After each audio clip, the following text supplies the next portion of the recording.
Sadio Mane should have been sent off last night. That's the lead on a lot of the back pages, trying to foment some reason for us all to watch football for the rest of the season, because otherwise the year is over. The league title is won. Unless it's going to be Everton who put it up to Liverpool and go toe-to-toe for the whole rest of the year, which nobody can just quite believe at the moment. The season is over. Yeah, I wouldn't quite go that far. Football is littered with teams that win their first 5 or 6 games and you think are absolutely unstoppable. And there's a bit of a setback and suddenly things start to crumble and you draw a couple of matches and you end up losing a game here or there. And then you find yourself 5-6 points behind. So I don't think Liverpool will be getting ahead of themselves just yet, but they couldn't have started the season any better. And last night was Liverpool at their very, very best. It was, I'd say, their best performance since the Manchester United win back in January. Okay, there's some decent games after lockdown, but there was no pressure on, so they didn't really matter. But right from the start, right from Sadio Mane, at the very beginning of the game when he clashed first with Hector Bellerin, you could see Liverpool were up for this. And just the intensity and the work rate from every single player. I watched Fabinho closely for the last 10 minutes of the first half, and the amount of ground he covers when the opposition have the ball, without ever touching it, just getting over in behind Mane, just getting over in behind Salah, blocking all the avenues that Arsenal were trying to progress forward. And there was nothing really in it for him. He's just doing it because it's his job and because he has to do it. And that attitude, comparing, and it's unfortunate for Manchester City, the game came straight after the Leicester match, but just comparing the attitude of the two players, again, looks as though it's going to be the difference between Liverpool and City. And there's nobody else, is there really, at this stage, who we can actually see sustaining a title challenge over the course of the season? No, I think maybe, and this changes quickly, a couple of weeks ago we thought if Manchester United could continue the form with the front four on absolute fire, Danny van de Beek comes in, Paul Pogba finds a role where he's at his very best, and they strengthen defensively, maybe they could put a run at it, but none of those things have happened. And it's hard to see United, like it feels with United, in fact, it's only going one way and that they're going to lurch from crisis to crisis. Chelsea haven't made any significant improvements, though I still think they'll get better when they finally get everybody on the pitch. And Arsenal are still, while they are unquestionably improving, I thought last night, again, there were signs that they're a bit more solid, a bit more organised than they were previously, and they didn't capitulate last night against Liverpool.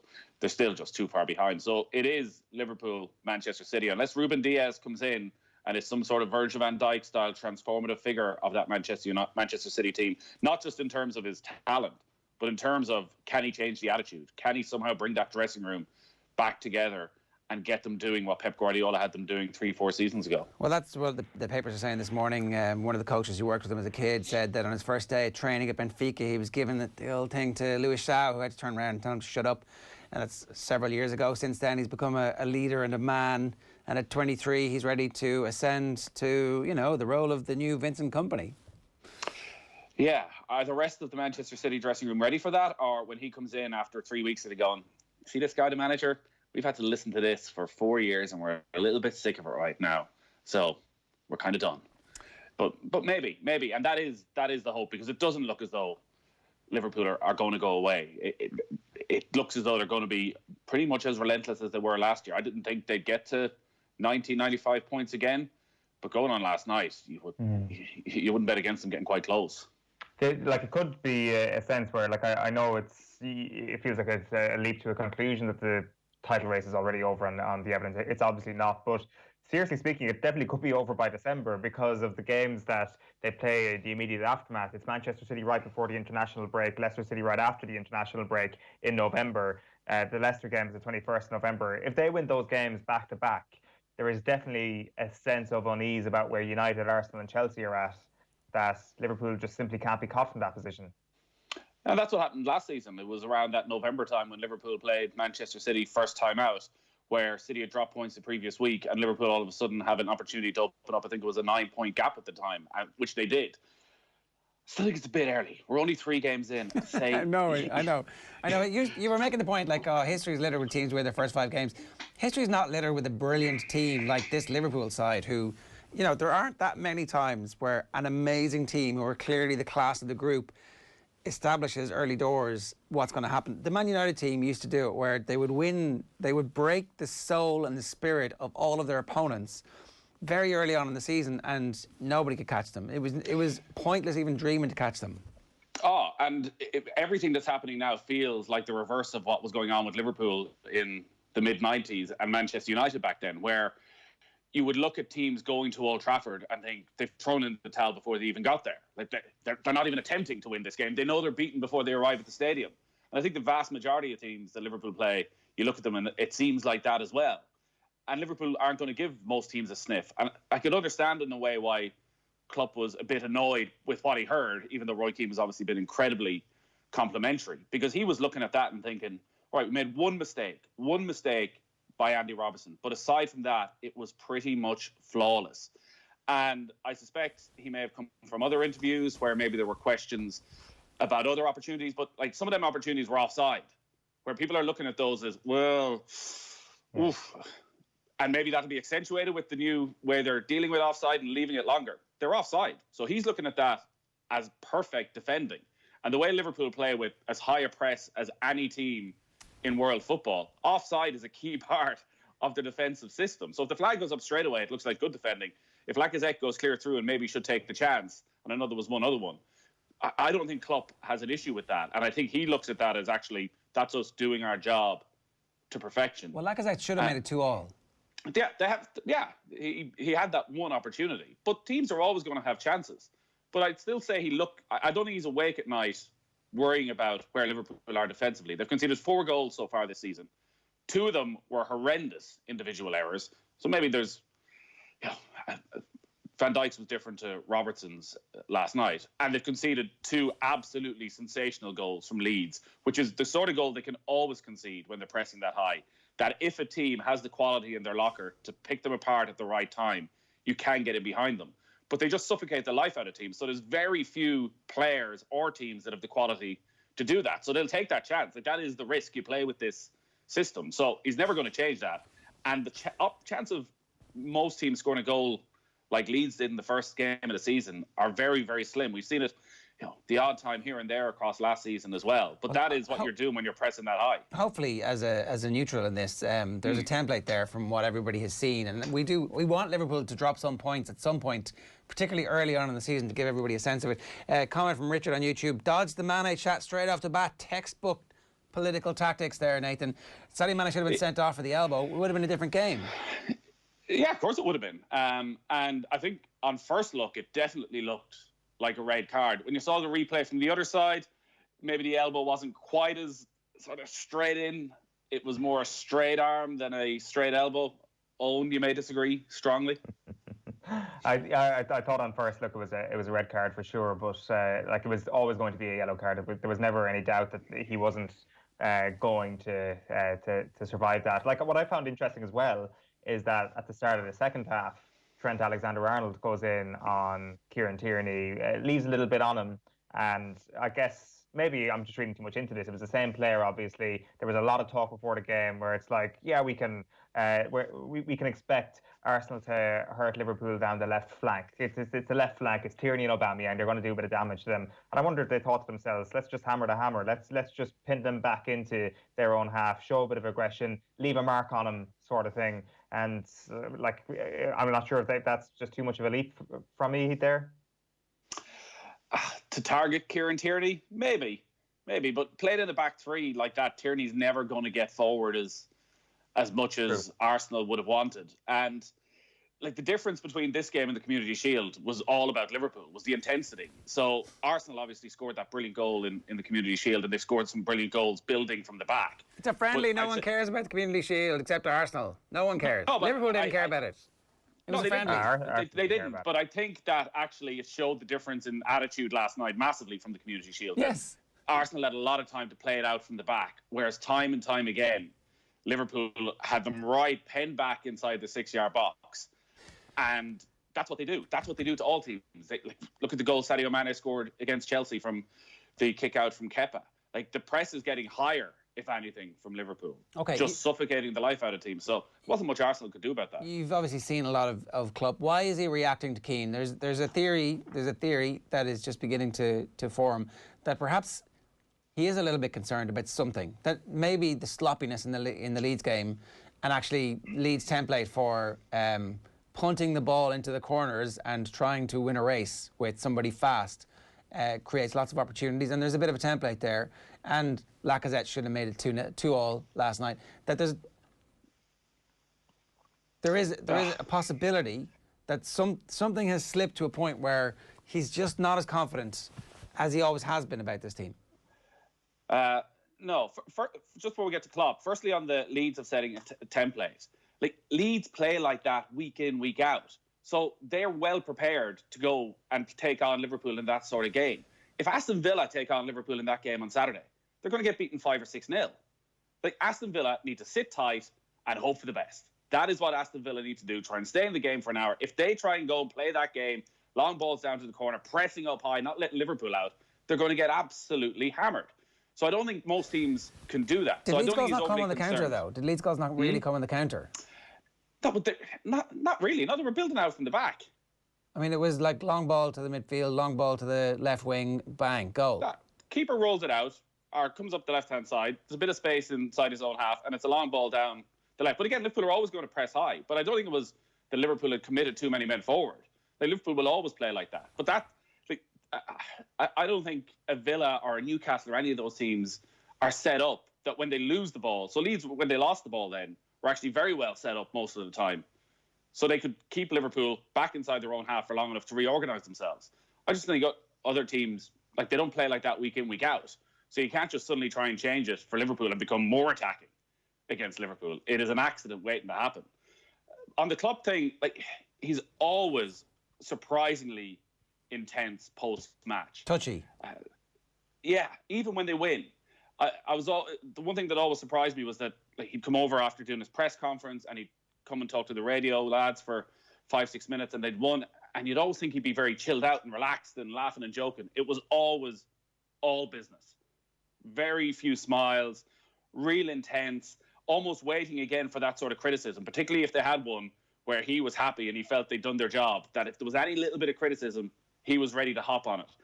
And like all managers, there's a message there to the players as well. I'm not sure if I go along with the theory that it was a Manchester United legend and he's laying down a bit of a marker of, well, this is the rivalry we want. It helps. You know, Liverpool, Manchester United, me knocking Roy Keane off his perch. Does he know the sort of full history of Roy Keane? I'm not sure if he does. Maybe he does, maybe he doesn't. But yeah, he compared to any other manager, I would have found him, and I didn't have many dealings with him at all, but the most intense post-match, the most ready, even in victory, to go to bat for his team.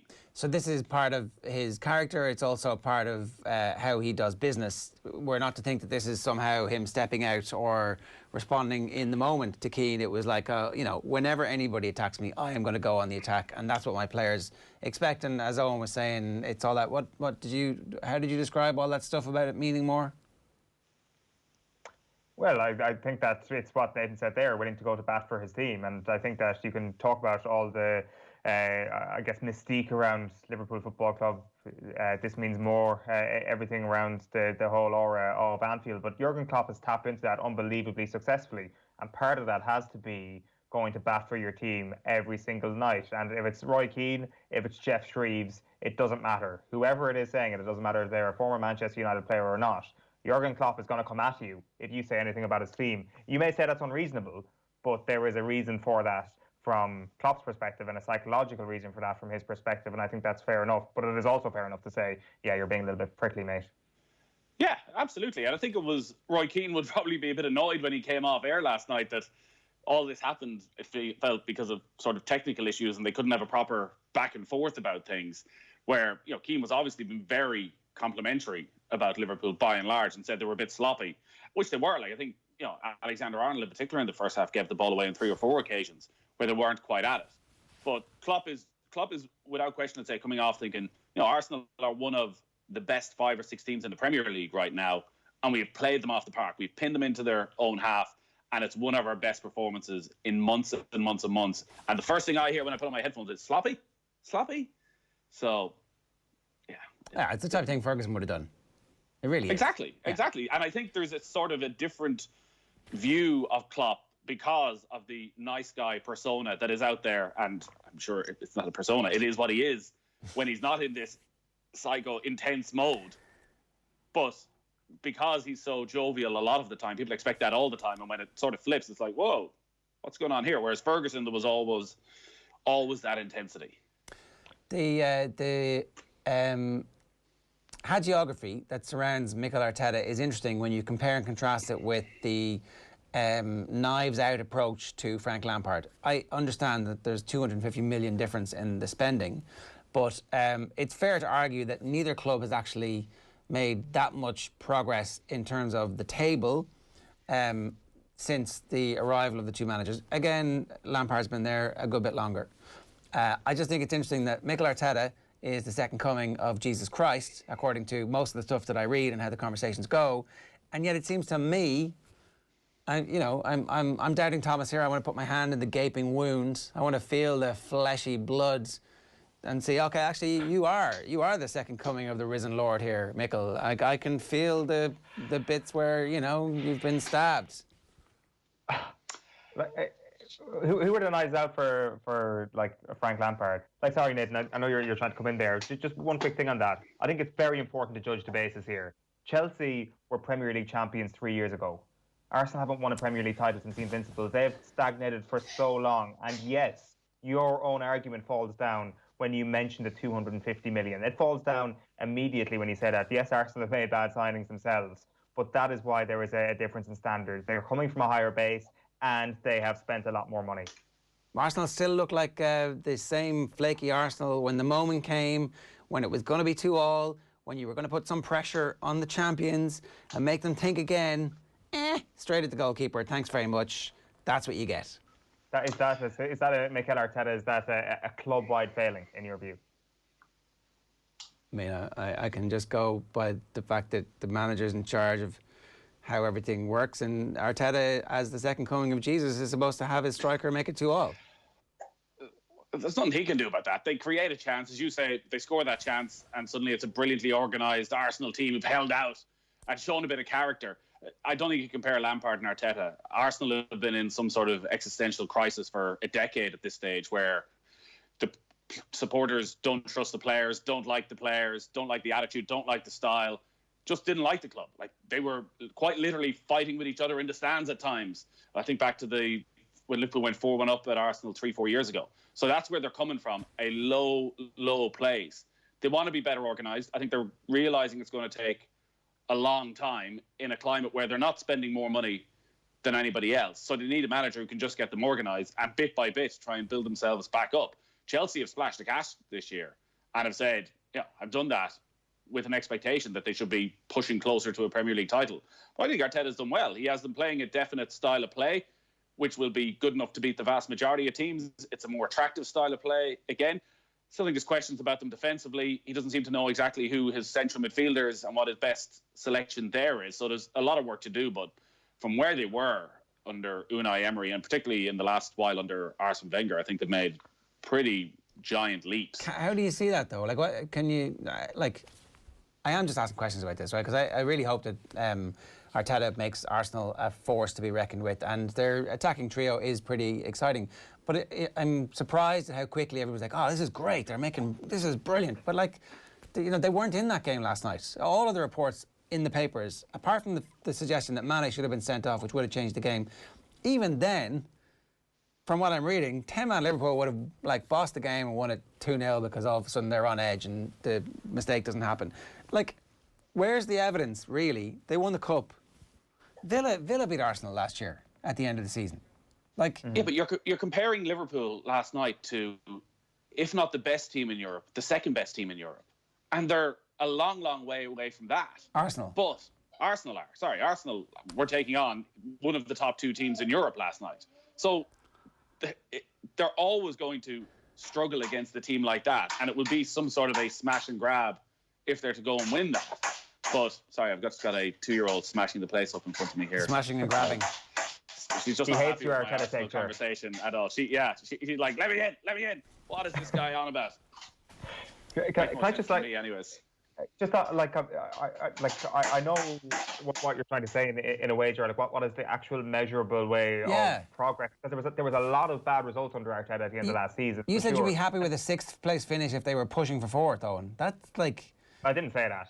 I didn't say I'd be happy with a sixth place finish there. I was saying that would be an actual step forward, considering how desperate they have been for the last couple of seasons. But actually, just to go along with the sound of caution for a moment, because like I think it's quite easy for Jamie Carragher to sit in a Sky studio and say, whoever comes up against Liverpool, they'll be there in a couple of years. You know, look at Jurgen Klopp when he started for Liverpool. Things were tough, and it took 4 or 5 years for things to get to the level that they're at now. I don't think you can automatically throw that at every club with a young manager and say that they are going to reach Liverpool's level. Like, if anything, there was a minuscule chance of that ever happening. So I think that it's worth tempering that a little bit, that if people are excited about Mikel Arteta being the second coming of Jurgen Klopp on a Premier League team, I think they need to park those expectations for sure. Like, you look at, say, the start of the Jurgen Klopp era at Anfield, and looking at the players that he immediately came into the club and who stayed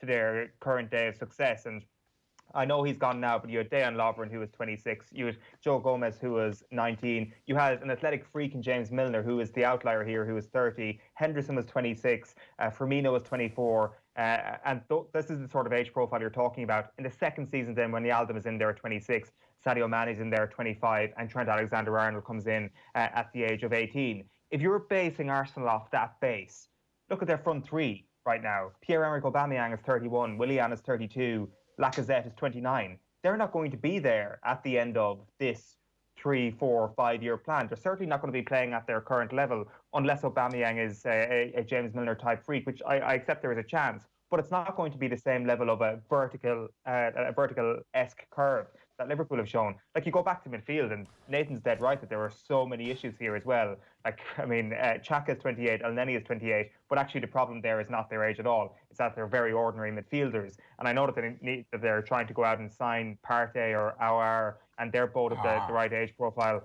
But these are the sort of necessary signings. These aren't just like luxury signings. But sorry, your argument about giving them time to build, like, the counter to that is their front trio now are a win now team, and so therefore it with that group, it, like, anything less than Champions League is essentially failure.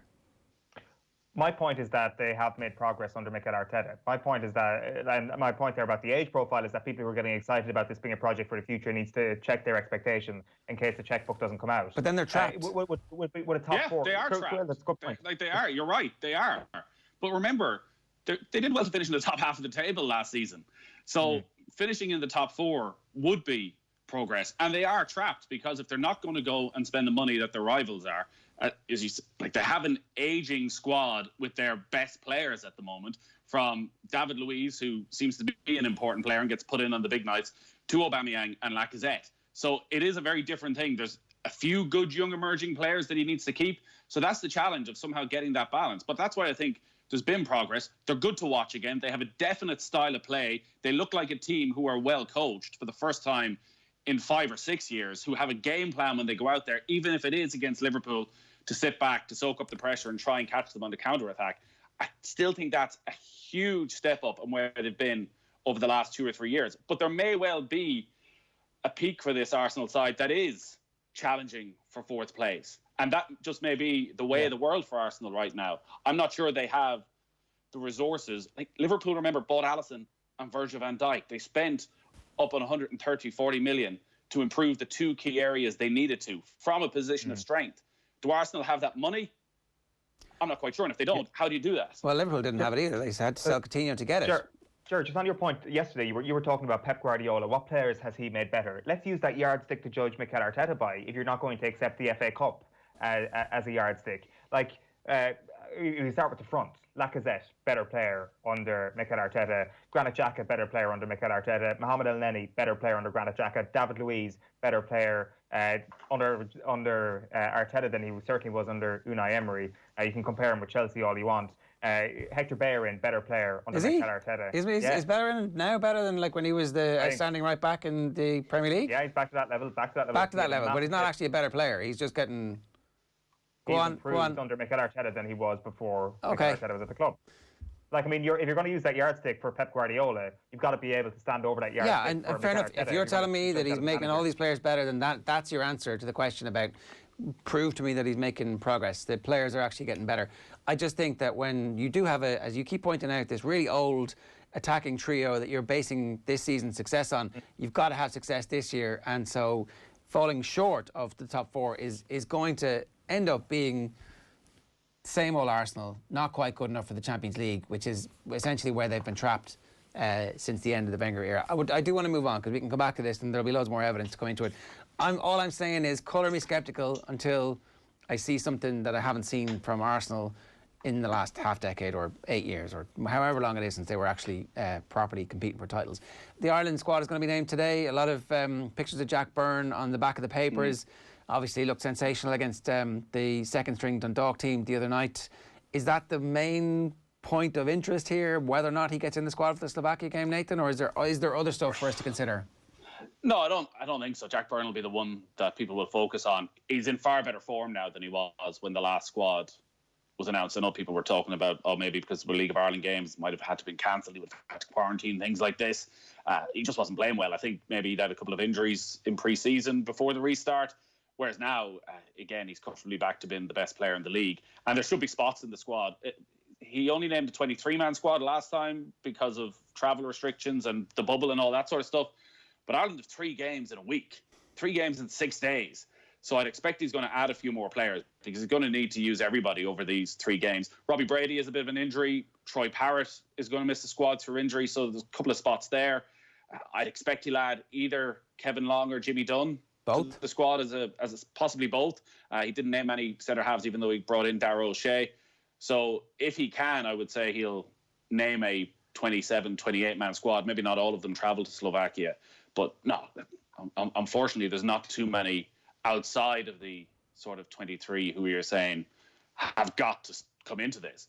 But the good news is that actually a lot of those in the 23 have started the season brilliantly. So the bigger question will be what's the team selection rather than what's the squad, because Conor Howard, whom we saw last night, getting a run of games at the start of the season for Aston Villa, contributing all over the pitch, suddenly looks very comfortable at Premier League level.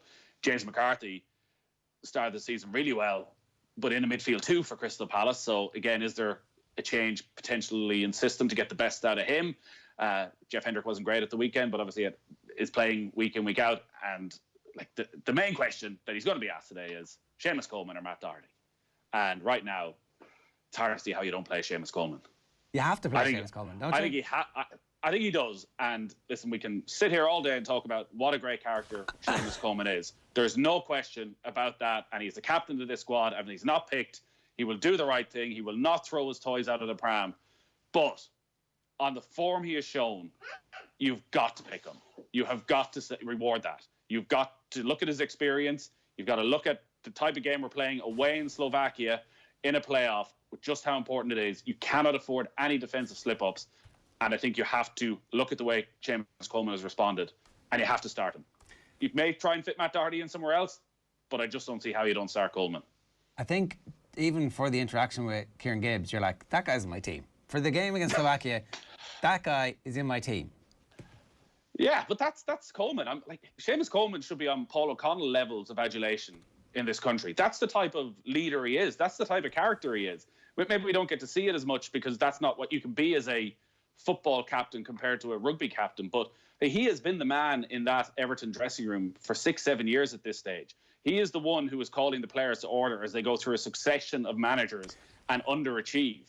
He is the one who's trying to bring all this together and is sitting looking on as they spend 200 million on players who fail and fail again. And trying to replace him. Like it is. Yeah. They bought his replacement last year and he's gone from the club already. And now you have the manager comparing him with the greatest captains that he's ever managed, who are the greatest captains in football for the last 2 decades, with a couple of exceptions. One last Coleman question, right? Why, given there are so many teams in win now mode, are nobody ringing him up Everton and going 15 million, 20 million for 2 seasons of Seamus Coleman at this level? Why would Manchester United not do that? I was saying this back in January, that when Coleman was in and out of the side, that even from a pure character point of view, to bring somebody into that dressing room who brings them to some sort of order, you would spend that money on Seamus Coleman. But most clubs are looking at the bright new 23, 24-year-old who you'll get a return on investment. Where actually Everton are an example of doing the opposite. Now, it's only 3 games. But they brought Alan in, who's 29, and they brought James Rodriguez in, who's in his late 20s, where suddenly you have players who are ready to go. There's no settling in period. They know how to do it. And Seamus Coleman is that. So I absolutely agree that, and I think the time has probably passed, but over the last couple of years, that if you wanted someone a bit different, a bit old school, a bit of character in a dressing room, like an Arsenal dressing room, what Seamus Coleman could have done there. I think that post-injury, the form wasn't at the level it's at now, and he's back to his form. And like you would really think his game has never been based on absolute sheer pace. He obviously has had real pace at various stages, and it's important to him. But if that goes, you can still see him being a very effective defender and somebody who can influence games in the Premier League for another 3 or 4 years. So like it would make perfect. Would you rather have him or Aaron Wan-Bissaka in your team right now? Right now you would say Seamus Coleman with the form he is in. But also, he's in this form because he's playing in a really good team. So he knows now when he gives the ball to Alan or James Rodriguez, he can bomb up the right-hand side. They're not going to lose it. Yeah. Like so many times last season, Coleman is out of position. Like this is the criticism. Everton are conceding. You see Seamus Coleman chasing back 20 yards behind. He's doing that because he's made the run he's meant to make. Oh. Perhaps Nathan's been sabotaged by his 2-year-old pulling out the. She doesn't like his Coleman take either. Right, that's enough paper talk at the moment. I'm not suggesting that Everton would sell Seamus Coleman, but I am suggesting that if you were one of those other teams in the Premier League, you might test their resolve on that and just see if they want to get back any of the money they've spent.